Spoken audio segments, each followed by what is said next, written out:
their eyes closed, like they came out of it. I didn't. You did it. That popped in.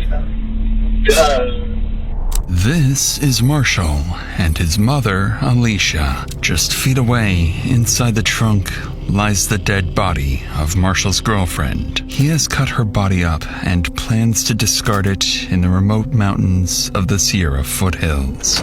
Over the next several weeks, a series of small mistakes in Marshall's cover-up would bring him face to face with local police and the FBI, watching detectives unknowingly walk past his murder scene and slowly discovering the monster he truly is.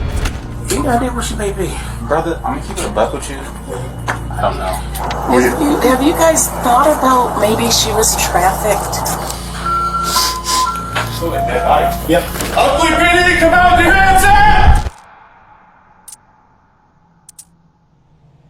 It's approximately 6:30 p.m. in Antioch, California, when 24-year-old Alexis Gabe is seen at a Chevron gas station. While filling up her car, she receives a message from her boyfriend. "Are you still coming over?" She replies, "I can only come by for a bit." After paying, Alexis gets back on the road, and by 6:37 p.m., she's seen arriving at her boyfriend's house. He doesn't know it yet, but she's there to break up with him. A decision that will carry far greater consequences than she expects. 2 hours pass. Then Alexis's car is seen leaving Marshall's house, but something isn't right. The vehicle takes an unusual route, one Alexis never uses to get home, and just 12 minutes later, roughly 6 miles away, it pulls into a quiet residential neighborhood. A masked figure steps out of the car, noticeably larger than Alexis. Moments later, her phone pings, "Did you make it home?" And as the figure disappears into the distance, Alexis is never seen or heard from again. Sheriff's Department. File a missing person report. Is this a family member or friend? Family member. Sister. And how long ago did you last talk to her? No one's heard from her since she went to see her ex-boyfriend last night at 8:30. And she's not answering her phone or anything? No, it's going straight to voicemail. On the line is Alexis Gabe's sister. Her tone is urgent as she insists on filing a missing persons report immediately. To better understand the situation, dispatch sends Officer Rod Coutney to the family's home. And that's where he learns why Alexis's family is already fearing the worst. Good morning. How you doing? I'm a detective with the police department. I'm gonna get some info from you guys, and I'm gonna start looking for Alexis. That's okay? Okay. She ever make any sort of statements? No. Okay. Is she generally pretty happy? Yeah. Okay. She's always out. Not every day. She's always out? Yeah. Do you know where she goes a lot of the time? With her friend, E and Ria. She's with us yesterday too. Does she have any mental health issues? It's generally an antidepressant. Yeah, I know. That's what she said. That's why she's looking out for the doctor. She's seeing the doctor. Okay. But they have accident with her boyfriend, car accident. She said she have a chiropractor appointment. Who's her boyfriend? The one that we know is Marshall. Marshall. Jones, yeah. Okay. And we just find out yesterday. The friend said Marshall threatening Alexis. If they gonna broke up, he's gonna kill or gonna kill Alexis. Oh, okay. And this is Marshall? Marshall. Yeah. Okay.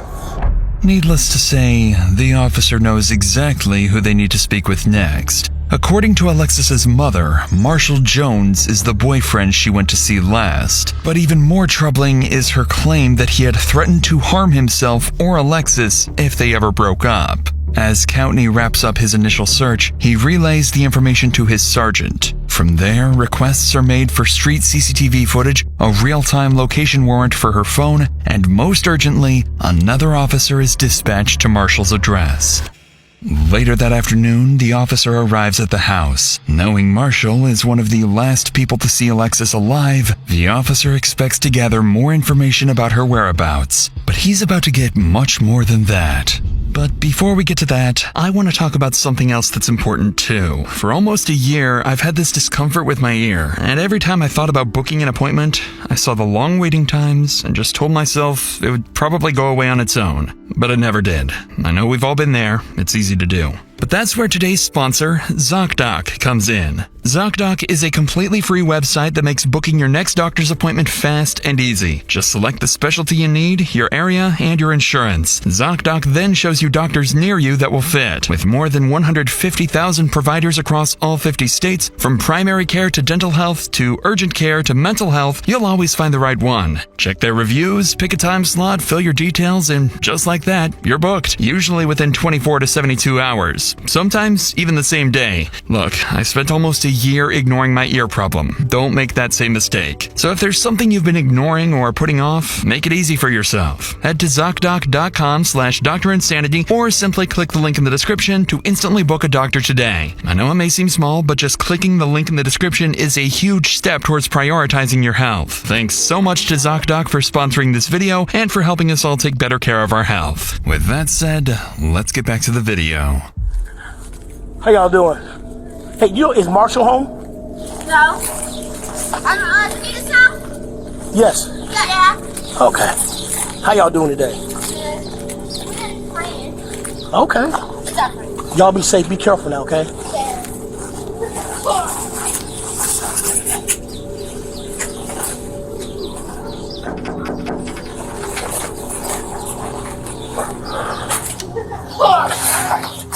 Hey, what's going on? Hey, I'm here. You know Alexis? Yeah, I was gonna say, yeah. Gabe. I'm sorry, Gabe. Yeah, no, her mom told me that she didn't come home. So yeah, because I spoke to her brother and friends and they're concerned. I'm concerned too. When was the last time you spoke to her or saw her? You know what? I can. I'm the same way. Yeah, so I can show you my call log.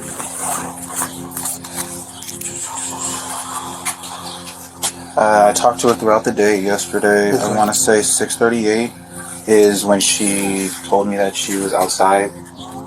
She... Here? Yeah. I let her in. We hung out for a couple hours. She left around 9. Did she say where she was going? Yeah, because I can show you text messages. She said that... the more you can give me, the better, man. I was about to say, I remember her saying... This is from today. It's not delivering. I've been trying to call her. I was like, "Are you still coming over? You must still be asleep." She's like, "I can only come by for a bit today." I was like, "Okay." Because she was doing some other stuff for her job that she was doing some running around for. Okay. You got idea where she may be? You know, brother, I'm going to keep it a buck with you. Mm-hmm. I honestly thought she went to go smoke with her friend Rhea when she left here. Maria. Oh, Maria. Yeah. Okay. I thought she went to go smoke with her because usually she won't tell me, you know, what she's doing until she's already doing it.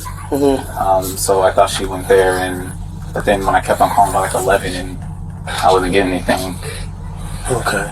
Did she seem out of sorts when she came over yesterday? Was she her normal self? Whatever that may be? Yeah, I mean, she came in, we hugged, we kissed, she watched me, do my little heist on GTA, playing my game and whatnot. I mean, we watched Family Guy. Okay. It was fine.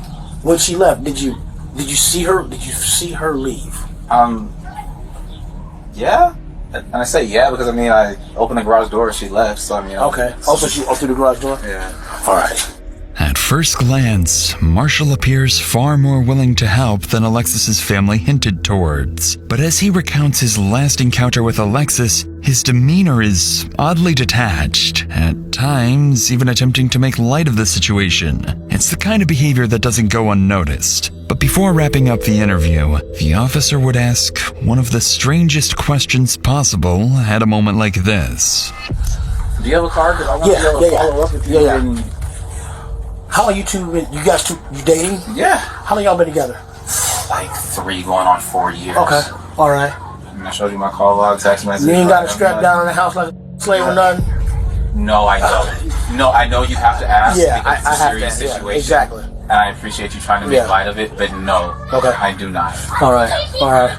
On that strange note, the interview wraps, and the officer calls his sergeant, only to learn that, while this conversation was taking place, a major discovery had just been made a few miles away.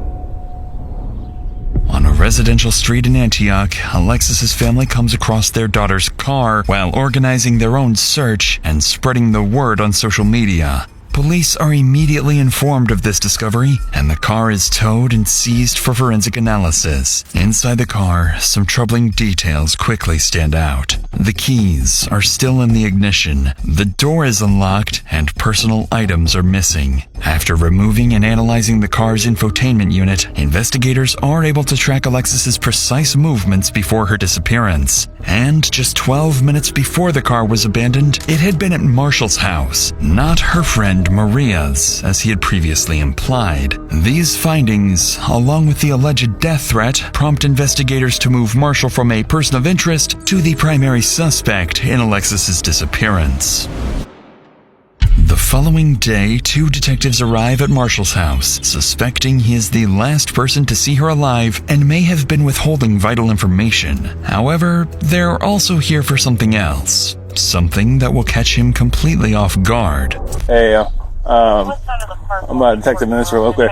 Are you Alexis's Boyfriend, yeah. boyfriend? Okay, what's your name? Marshall? Marshall? Okay. Yeah, we're still looking for her. Have you heard from her at all? Or? I have not. I've been trying to call her. I've been texting. My text messages aren't getting delivered. My phone calls are going straight to voicemail. Gotcha. Okay. Huh. Yeah, basically at this point, like, I think this is the last place that we know that she was at. Right, and so we're just, obviously that's why we're kind of keying in on this area, you know? I understand, and like I was telling her mom, like, hey, I saw her, this is the last time. Yeah. You know, and I'm worried. Right. You know, and she's missing, and that just means that she's missing. It doesn't necessarily mean something happened to her, so I'm really trying not to let my mind wander. Her friends I'm not going to say they've been putting me under scrutiny, but they're making me feel like I did something and I didn't. Okay. Yeah, I mean, anytime boyfriend, right? And that's what I'm saying. You know, everybody handles stress different, you know, and so we just want to rule everything out, anything weird to happen here. So, you know what I mean? Then we can move on to, hey, let's go look another area and see where she's at, you know? I understand. Are you cool if we go inside and look around real quick? It's not my house, it's my stepdad's, so, right. I mean, I could call him really fast and see. Yeah, that's fine. Go ahead. Clearly uncomfortable with the request, Marshall agrees to call his stepfather, the homeowner of the house. And as they wait for his approval, detectives would slowly begin to suspect there's something inside the house neither Marshall nor his stepfather wants them to find. Hey, Dad. Alexis went missing, and the police just want to go through the house really fast just to make sure that everything's fine. Is that okay? Okay. He said that one of you could go in, but he would like the other one to stay out here. No problem. Sure. You got a flashlight or anything? I don't. Yeah, me neither. You want to go in? Sure. All right. Hold that for me. All right. What's your dad's name? Leslie. Leslie? Okay, and that's the one you were talking to on the phone? Yes. All right, you said one of us would come in? Cool. Thanks, man. Do you want me to leave the door open? Yeah, that'd be great. Sure. I'll come around.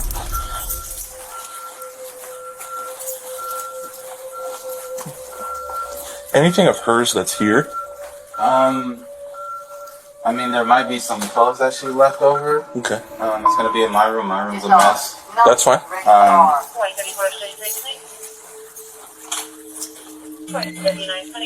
Cool. This your room? This is my room.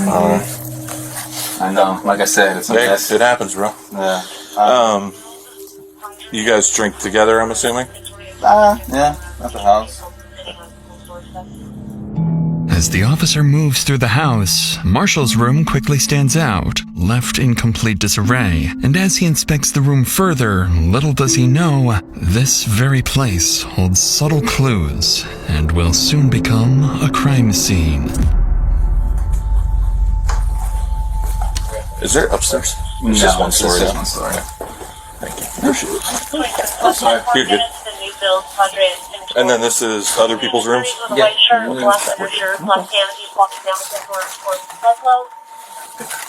Did you want to go in the backyard or? Probably not. Alright, I'm gonna close this door.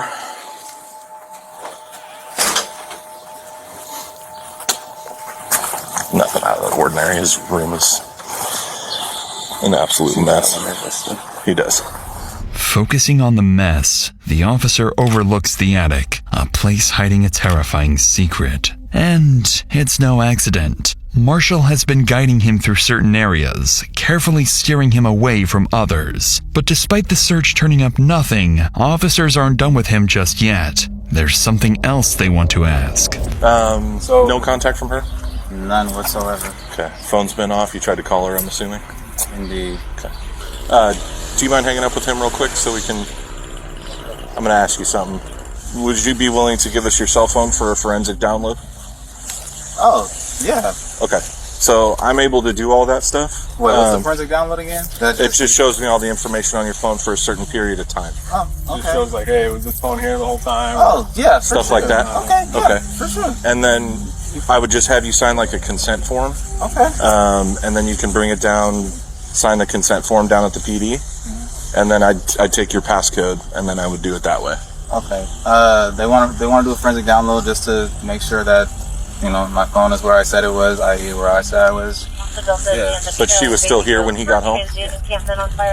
Interestingly, detectives not only gain access to Marshall's phone, but also learn that his stepfather was allegedly at the house at the same time Alexis was there. So they make a note to speak with the homeowner as soon as possible to see if his account aligns with Marshall's. Shortly afterwards, Marshall gets into his stepfather's car and follows the officers to the station. As he drives, officers ahead notice something strange. He appears anxious, swerving slightly with something large in the back of his car obstructing his view. In reality, Marshall isn't just nervous. He's just realized he's driving straight to the police station with a car full of incriminating evidence. About 10 minutes later, Marshall arrives at the station, trying to steady himself, quietly questioning why he brought this car in the first place. And the second he steps out, he realizes the officers are onto him. You know what you all have? Yeah, blankets and whatnot. Wait, do you actually have to search it, or can you just look around? Because it's my dad's car, and no, I don't. Well, yeah, I mean, I kind of just want to lift the gate so I can see inside, you know? If that's cool. Again, it's not my car, it's my dad's, and you have my phone, so I'll open the gate for you, though, so that way you can look inside. That'd be great.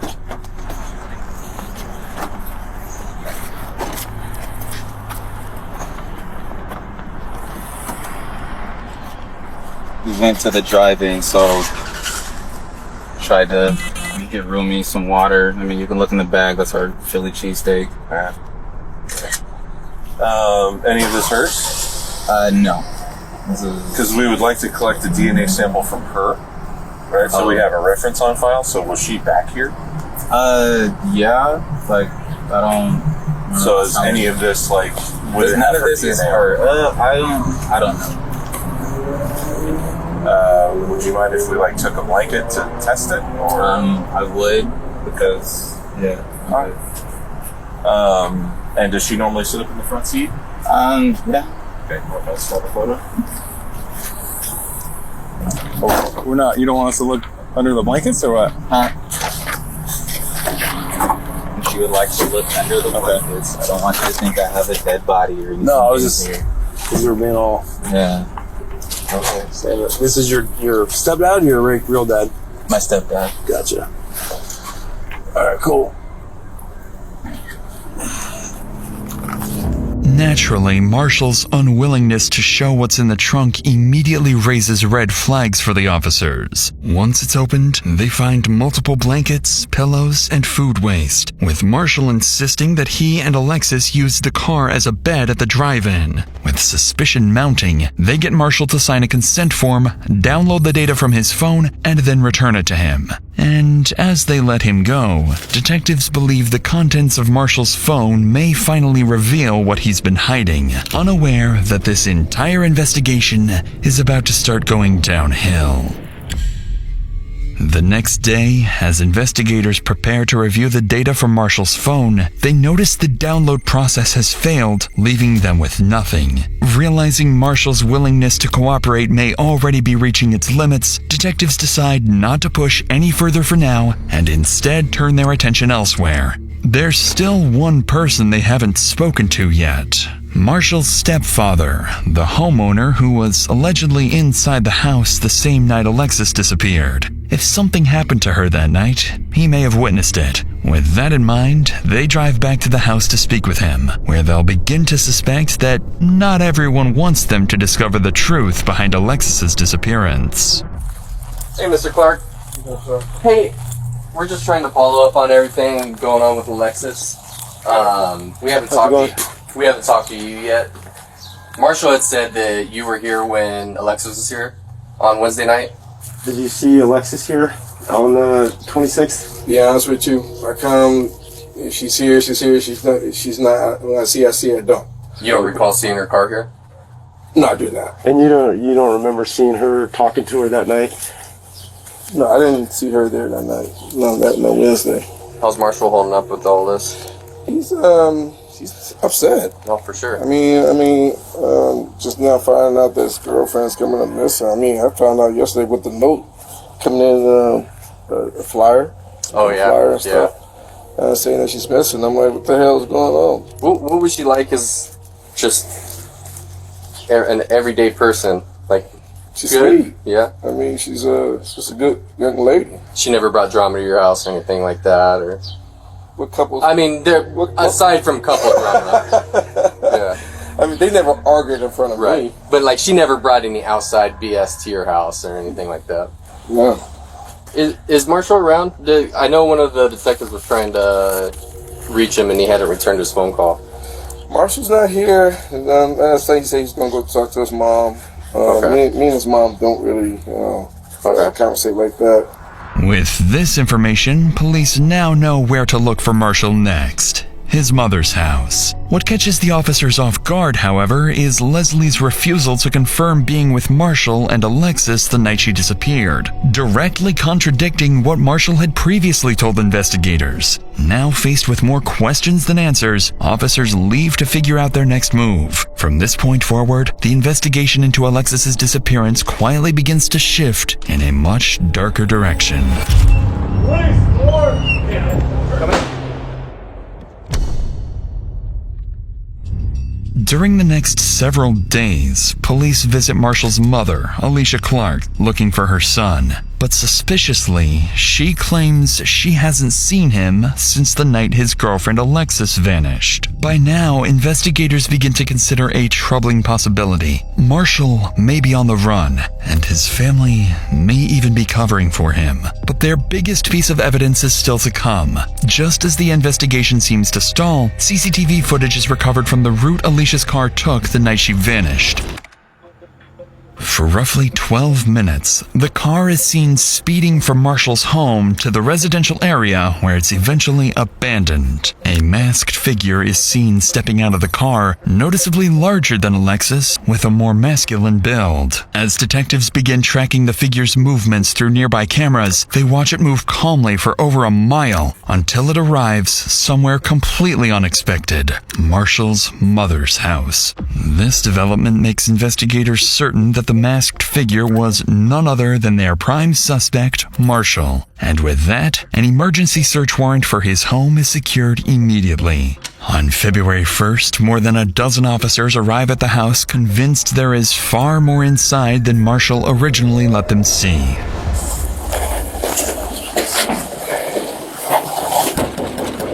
Oakley PD search warrant, open up! Never mind. Press the door. Press the door with your foot. Yeah, hold it till it's down and press it close.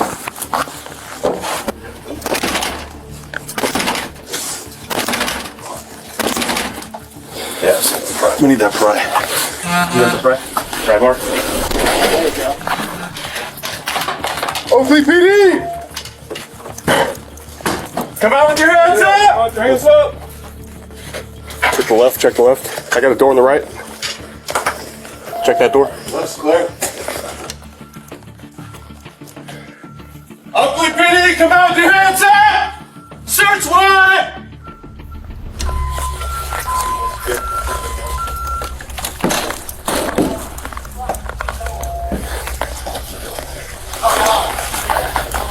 Check that. Clear. As officers move through the house, neither Marshall nor his stepfather are anywhere to be found. But then, as they prepare to enter the garage, it doesn't take long for a vile discovery to emerge. Smell it? Smell like dead body. Yep. In the laundry room. Okay.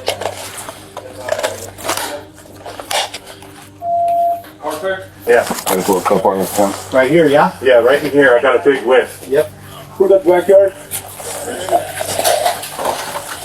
All this? Yep.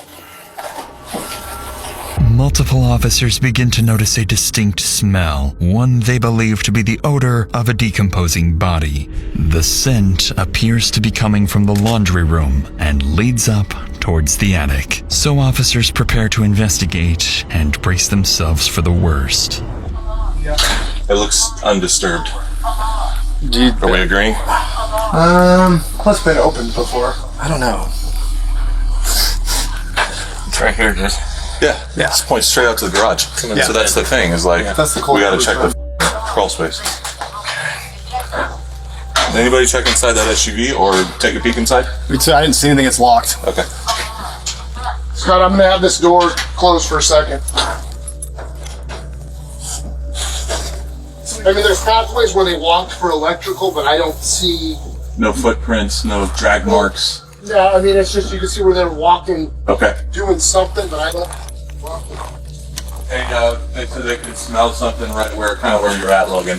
Like there's a vent, it's coming from the vent kind of. Yeah, once we hit this area and start walking to the garage is where I smelt it. Does that look like blood and hair? Yeah. You see? Black hair. Look it.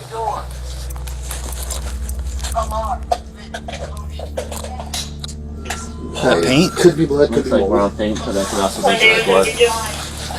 Alright, let's This flops. let's clear out. After following the scent, officers come up empty-handed, but they do uncover what appears to be dried blood. After clearing the entire house, officers are still unable to locate the source of the smell, so a canine unit is called in. If human remains are hidden somewhere on the property, this dog may be their best bet on finding them. I don't know. I got a big whiff right in the laundry room. Oh. It smelled like just dead body. Ooh. All right, let's see what we get. No worries.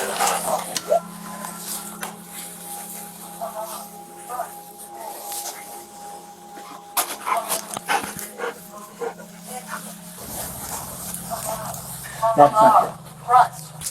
So that had none of the other behaviors that we're looking for. Keep checking. Okay, good girl. Alarm. Front door. And then that's the attached garage. Oh, can we go in there? Yes.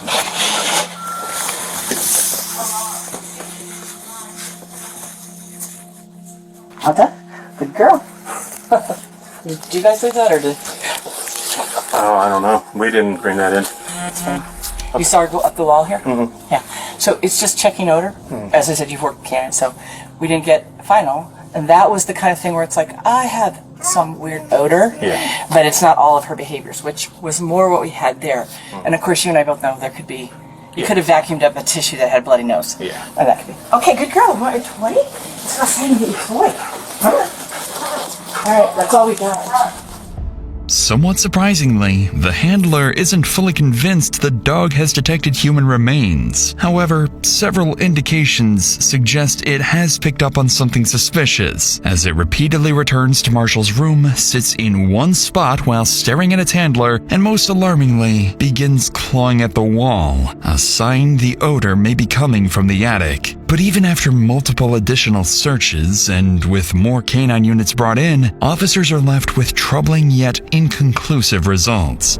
Small traces of blood, the presence of bleach and other cleaning supplies, and a missing shower curtain. Following these discoveries, officers secure the scene and begin working to obtain real-time location data for Marshall's phone, now fully suspecting they have a homicide on their hands.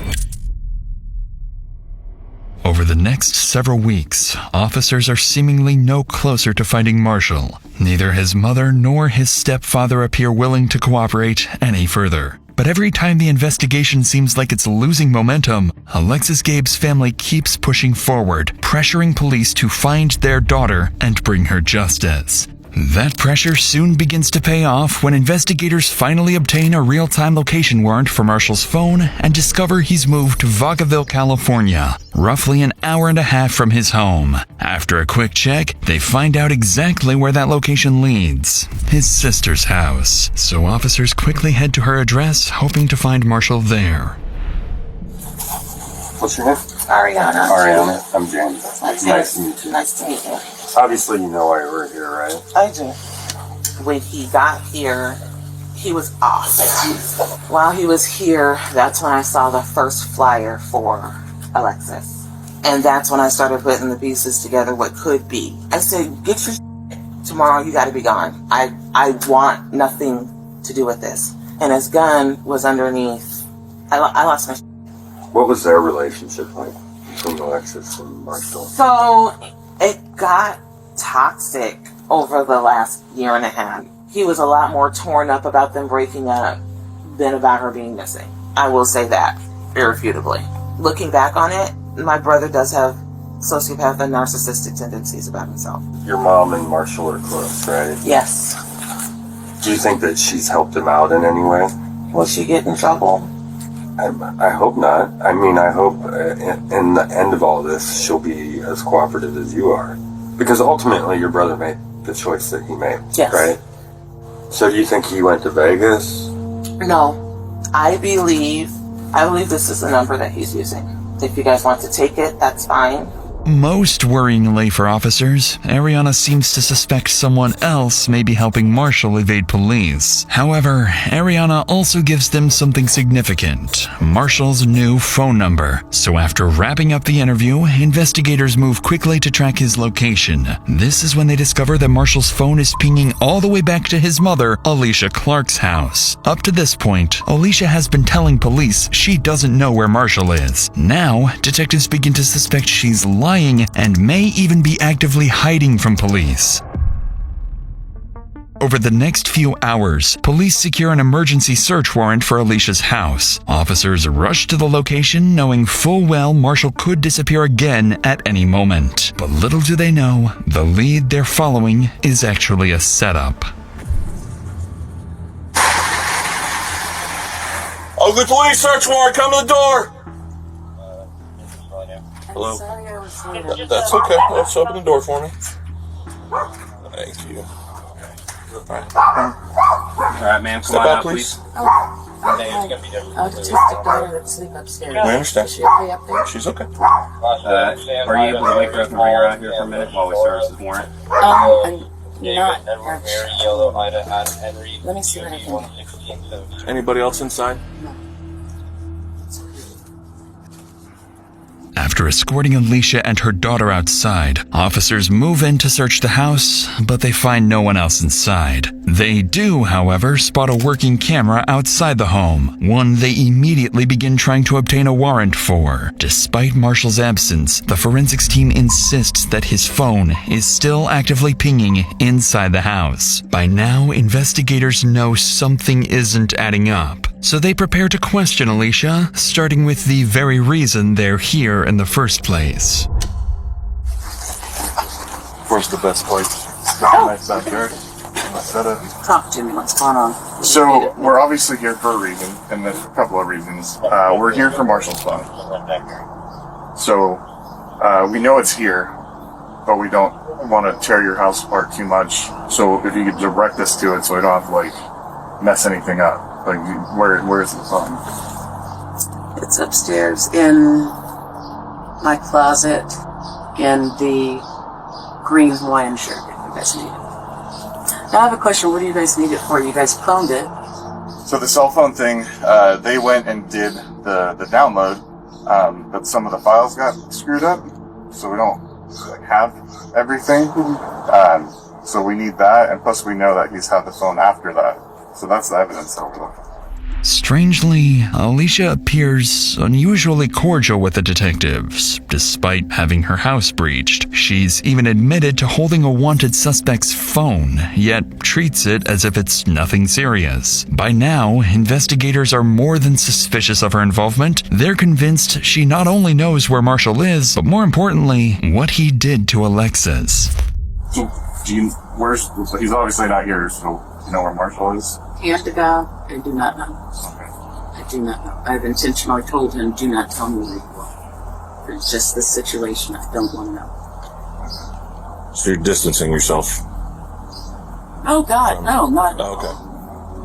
not at all. I just know this isn't who we are. I mean, And we don't believe that. yeah, We I just, better not. we just, You guys are just doing your job. right, we have to try our best to get answers, right? Yeah. So that's why we do this. I'm definitely not distancing my son. I'm not. Okay. That's not the reason. What do you know? I know that the two of them had a solid relationship. I mean, for Valentine's Day, he wanted to get her an edible arrangement. I couldn't afford it. And so he went and got the chocolate, all of the stuff, built her an edible arrangement. I like that. I mean, that's the kind of guy he is. I've told him since he was younger, when you're dating, you want to make sure that you are so good to her that she's going to be comparing every other guy to you. Right away, this description of Marshall doesn't quite align with what investigators believe about their suspect, especially given his sister's earlier claims that he's a narcissist and a sociopath. If Alicia is fully aware of her son's alleged crime, then defending his character like this is not only disturbing, it's something most people would find nearly impossible to do. Sensing this may be more difficult for her than she's letting on, detectives decide to shift their approach, appealing to her emotions, hoping that if this is all an act, it's about to break. Because, I mean, obviously, we're still looking. She's still out there somewhere. And things don't look good. Yeah, it's hard to look that family in the face and tell them, hey, look, we don't really have anything to tell you. Have you guys thought about maybe she was human? So, have you guys found that info? I've heard that some people posting stuff on the internet and stuff, but a lot of people they don't have a good grasp on how human works. Right. You can't just snatch up a 24-year-old, 170-pound female. I mean, I'm just going to be straight up with you. Do you think that Marshall had anything to do with this? God, no. No. Even if there's evidence that would suggest that he has something to do with it? You guys would have to prove it beyond a reason. Obviously. I don't want to leave you thinking that, for the lack of a better term, just... I know. Oh, God, no. No, not at all. There's a reason. I mean, I can only leave you with that. But I can't Well, that's even saying too much. You tell me anything. I don't want you to, to just, like I just said, I mean, we've been, both agencies here and the DA's office, we've all been working on this for 3 months now. We've looked every which way. Despite the detective's best efforts, Alicia doesn't appear to budge. And the worst part is that her dismissive attitude seems to work. Although officers inside managed to locate Marshall's phone, they find it's been wiped completely clean. And with nothing concrete tying Alicia to the disappearance, investigators are once again forced to leave empty-handed. With no body, no confession, and no idea where Marshall may have gone, Alexis's case slowly starts going cold. Months go by, with no new leads on Marshall's whereabouts. But then, investigators finally secure a warrant and obtain the CCTV footage from his mother's house. And as detectives start analyzing the footage, they begin to understand how Marshall managed to stay one step ahead of investigators for so long. Inside these large plastic bags, investigators believe are Alicia's remains and suspect Marshall's mother was aware of it. Following these developments, investigators reach out to Marshall's sister and learn he has a friend at an apartment complex in Kent and may be hiding there. Using travel records, CCTV footage, and anonymous tips, they zero in on a specific location, the Skyview 3322 apartments. On June 1st, more than 4 months after Alexis Gabe disappeared, the task force moves in to serve a murder warrant and finally arrest Marshall. But as they arrive and prepare to breach, nothing about this operation is about to go as planned.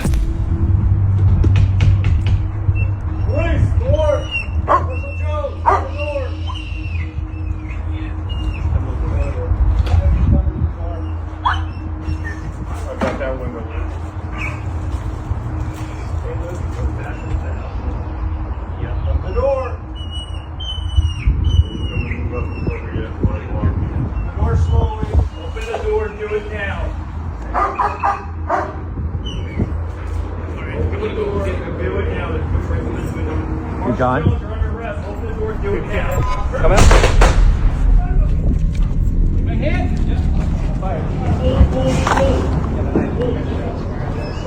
Yeah, came to the door with a knife. After emerging with a kitchen knife, Marshall is shot multiple times by 3 officers. Despite immediate medical aid, he is pronounced dead at the scene.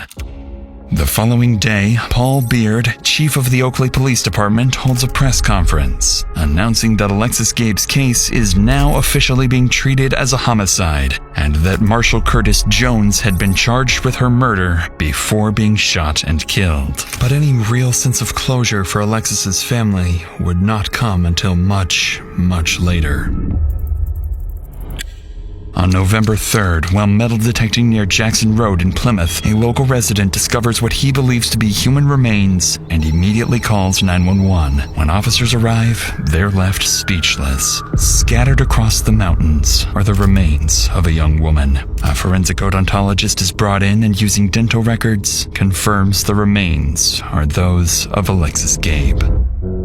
In the aftermath, her family expresses a mix of devastation and relief. They continue pushing for charges against Marshall's mother and hold memorials in Alexis's honor. To this day, Alexis's family continues demanding justice and launching a petition criticizing the Contra Costa County District Attorney's Office for its handling of the case and calling for stronger accountability for victims' families. But despite these efforts, Marshall's mother is only temporarily detained. Without sufficient evidence, she is never charged as an accomplice. And the same is true for the rest of Marshall's relatives, something that continues to infuriate Alexis's family to this day. As of now, there is still no definitive motive for Alexis's murder, only that their relationship was deeply toxic. And perhaps, when Alexis finally decided to break up with him, Marshall made a final, irreversible decision. If he couldn't have her, then no one could.